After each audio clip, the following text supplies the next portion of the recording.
கடாயில் 3 டீஸ்பூன் எண்ணெய், 1 டீஸ்பூன் உளுந்தம்பருப்பு, 5 முந்திரி பருப்பு, பொடியாக கட் பண்ணிய 1 டீஸ்பூன் இஞ்சி,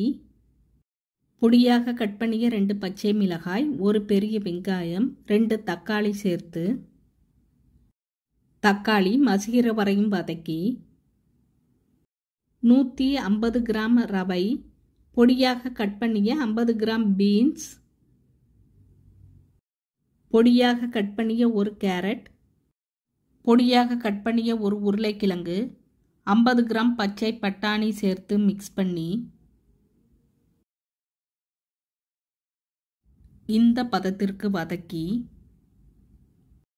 300 ml கொதிக்க வைத்த தண்ணி, தேவையான அளவு உப்பு, 1/4 டீஸ்பூன் மஞ்சள் தூள், கட் பண்ணிய கொத்தமல்லி இலை சேர்த்து மிக்ஸ் பண்ணி 5 நிமிஷம் லோ ஃப்ளேமில் மூடி வேக வைத்து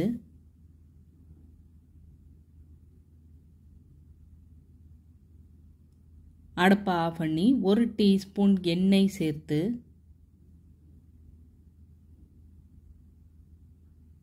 மிக்ஸ் பண்ணி எடுத்துக்கலாம்.